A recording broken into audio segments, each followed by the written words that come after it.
The invasion of France is only hours old, and its eastern flank is already exposed. Before the beachhead can expand, before armor can move inland, before the landing has any depth at all, that flank has to be secured immediately. Ahead of Sword Beach lie two bridges. Reaching them in time requires precision that conventional airborne forces cannot guarantee. Speed matters, silence matters, and there will be no second attempt. If they fail, the invasion does not collapse in a single moment. It slows, fragments, and gives the enemy a chance to strike back while the landing force is still thin and vulnerable. The invasion of Normandy could be quashed before it ever truly begins.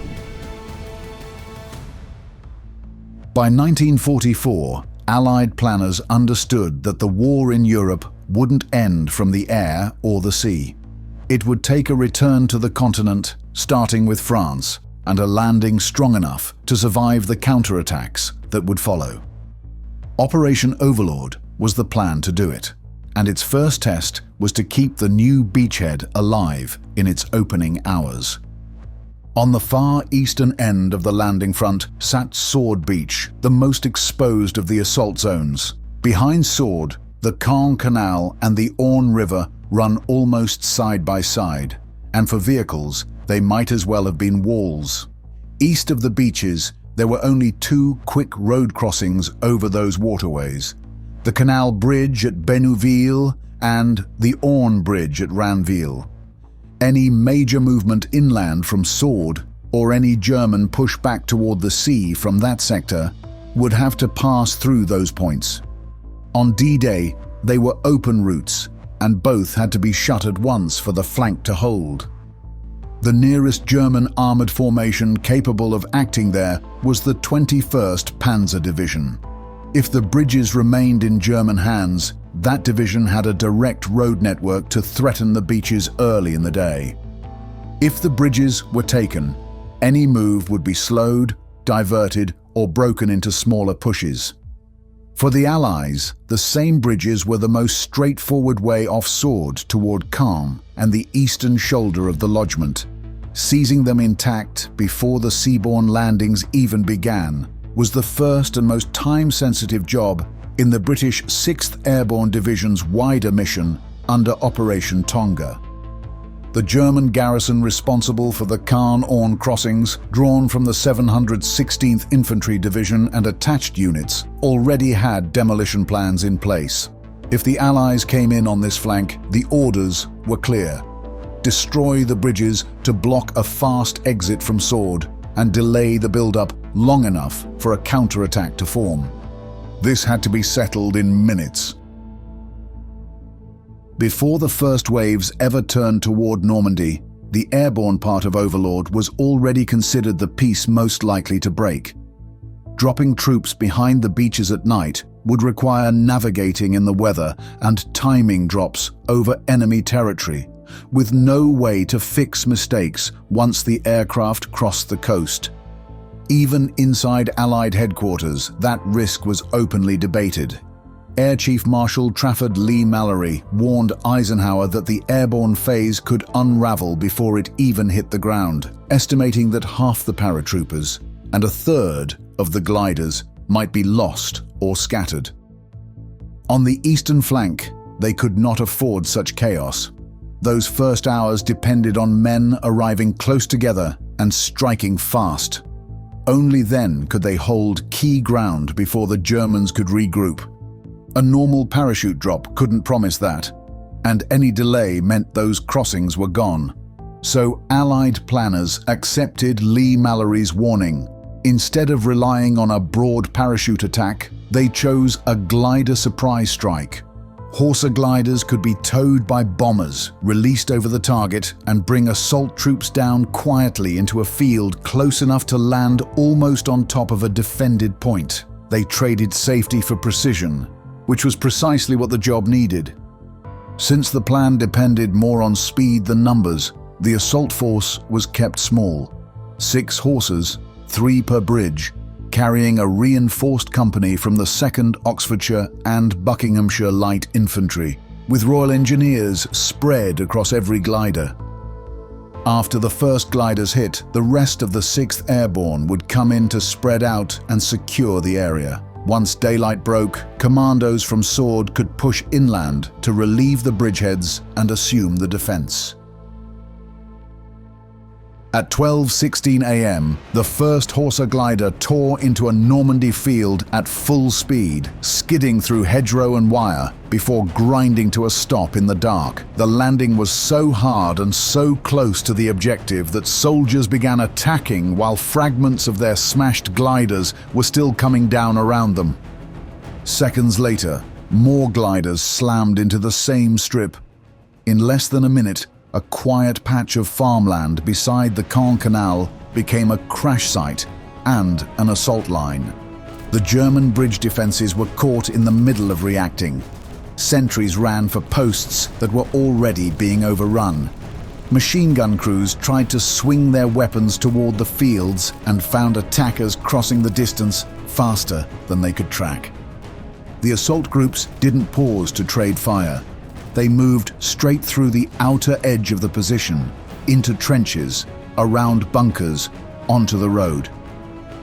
At Bénouville, the first troops hit the bridge at a run. There was fire from the far bank, but they were already on the deck and then off it again, taking both ends before the garrison could get set. In parallel, other platoons worked through the village and the approach roads, removing any spot that could enfilade the crossing. At the same time, across the canal road and into the village, other platoons were cutting through buildings and strongpoints that could threaten the crossing from the flank. Control of the bridge meant control of everything immediately around it. To the east at Ranville, the Orne bridge fight started in parallel, but the landings weren't as tight across the board. Only one glider came down close, another touched down about 1,300 yards out, and a third landed far off course near Varaville, nearly 8 miles away. Even with that spread, the assault still reached the span quickly and seized it within minutes. Both crossings were being taken at once, and neither German detachment had the time or space to support the other. By the time the wider German line understood what had happened, the objectives had already been grabbed. After the bridges were taken, a German alarm flare finally went up over the canal. From that moment on, the bridgeheads were marked in the sky. Every nearby German unit knew exactly where the eastern edge of the invasion was anchored. The perimeter around Bénouville and Ranville was still thin. Glider troops held the crossings, but the wider screen was being built in the dark, and the follow-on drops came in scattered. The 7th Parachute Battalion landed across fields and marshes, and only about 40% were able to assemble before dawn. Road junctions and village outskirts were covered by whoever managed to get there first. There wasn't a neat front line yet, just scattered positions trying to overlap. Germany's response came in the usual rhythm against airborne footholds. Feel for gaps, then lean in. Small infantry patrols moved through hedgerows and along farm lanes, testing the approaches. Fire would spark on one lane, go quiet, then break out again somewhere else as the probe shifted and searched for a seam.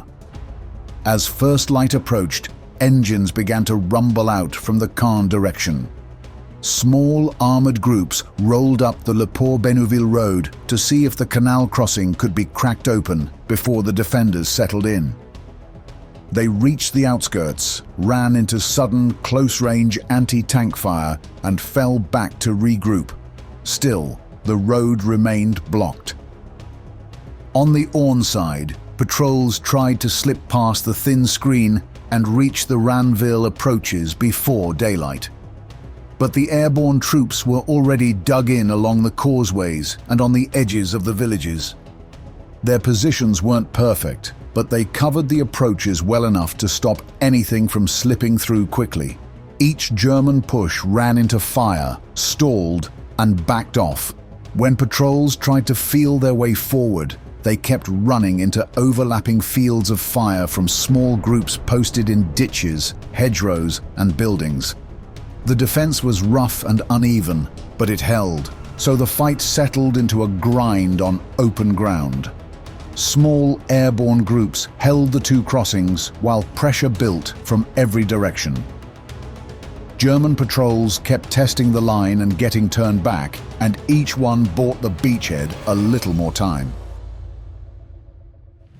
The airborne troops held through the grey hours, waiting for the coast to reach them. Later that day, commandos from Sword finally fought their way to the bridges and linked up with them. With relief on the ground, the purpose of the night assault became clear. With the crossings still intact, the British 6th Airborne was no longer an isolated force east of the beaches. It became part of the main front, able to widen its positions, cover the approaches from Caen, and absorb the first weight of any counterattack aimed at Sword. On the beach, the effect was felt immediately. Sword could drive inland without first having to fight for a crossing under fire or halt, while engineers tried to improvise a route. Armor and supply columns moving off the beach had a usable road network toward Caen and the eastern shoulder of the lodgement. Thanks to this, the invasion remained joined into a single continuous line rather than breaking into separate engagements. Losing the crossings deprived the Germans of their best chance to hit the invasion where it was weakest.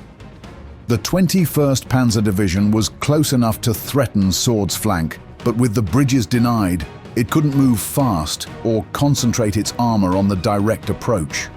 The rapid shove that might have cracked the beachhead never formed in time. Once that opening passed, the landing force grew too large and too dug in to drive back into the sea. Coup de main may not have won Normandy, but it kept it from being lost before breakfast.